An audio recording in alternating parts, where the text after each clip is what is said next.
আমরা এখন যেতে চাই যে মাদারীপুরের এই যে হালচাল নির্বাচনের এই মুহূর্তের উত্তাপ কেমন সেটি আসলে আমরা দেখতে চাই। আমাদের সঙ্গে সঞ্জয় কর্মকার অভিজিৎ আছেন। অভিজিৎ, আপনি জানাবেন যে মাদারীপুর ৩ আসনের এই মুহূর্তের নির্বাচনের উত্তাপ কেমন?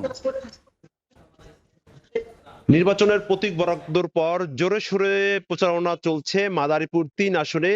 এই ৩ আসনে আমরা দেখেছি যে সকাল থেকে মধ্যরাত পর্যন্ত যে নির্বাচনী প্রচার প্রচারণার নিয়ম রয়েছে সেই নিয়ম মেনে কিন্তু প্রার্থীরা মাঠে নেমেছে। আমরা কথা বলেছিলাম প্রার্থীদের সাথে, তারা যেমনটা বলছেন যে নির্বাচনে জয়ের ব্যাপারে প্রত্যেকই প্রার্থী আশা প্রকাশ করেছে। তার মধ্যে আমরা যদি একটু বলতে চাই যে ৬ জন প্রার্থীর মধ্যে একজনের মনোনয়ন বাতিল হয়েছে এবং ৫ জন প্রার্থী মাঠে রয়েছে।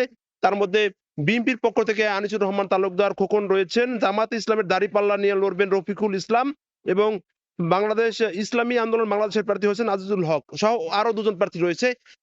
ভোটাররা বলছেন যে মূলত এই ৩ জন প্রার্থীর মধ্যে কিন্তু হাড্ডাহাড্ডি লড়াই হবে। জয়ের নানা রকম প্রতিশ্রুতি দিয়ে, উন্নয়নের প্রতিশ্রুতি দিয়ে ভোটারদের দ্বারে দ্বারে এই প্রার্থীরা ঘুরছেন এবং তারা যে ভোট যুদ্ধ হবে আগামী ১২ ফেব্রুয়ারি, ভোটাররা তাদের যোগ্য প্রার্থীকে বেছে নেবেন বলে প্রত্যাশা করা হচ্ছে।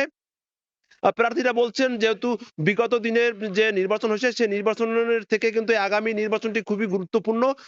উন্নয়নের স্বার্থে এলাকার যুব সমাজরাও কিন্তু তারা নতুন যে প্রার্থী রয়েছে এবং আমরা কথা বলেছিলাম প্রার্থীদের সাথে, তারা যেমনটি বলছেন যে মাদারীপুরের সদরের ৫টি ইউনিয়ন, ডাসার উপজেলা এবং কালকিনি উপজেলা নিয়ে গঠিত এই মাদারীপুর ৩ আসন। এটি একটি গুরুত্ব। যদি একটু পরিসংখ্যান বলতে চাই যে মাদারীপুর মাদারীপুরে যদি আমি একটু বলতে চাই যে ৩ আসনে মোট ভোটার ৩ লাখ, এর মধ্যে অর্ধেকই কিন্তু নারী। আসলে নারী ভোটারদের কিন্তু গুরুত্ব বেশি দেওয়া হচ্ছে এই আসনটিতে। অর্থাৎ প্রার্থী যারা রয়েছেন তারা কিন্তু শুধু পুরুষ ভোটার নয়, নারী ভোটারদের সমান গুরুত্ব দিয়ে কিন্তু তারা প্রচার প্রচারণা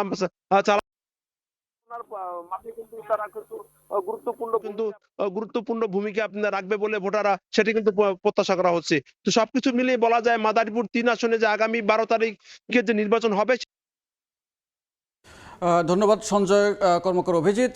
তিনি জানাচ্ছিলেন নির্বাচনের প্রচার প্রচারণার খবর এবং সেখানকার হাড্ডাহাড্ডি একটি লড়াইয়ের মধ্য থেকে নির্বাচন হতে যাচ্ছে সেটির একটি ইঙ্গিত দিলেন তিনি।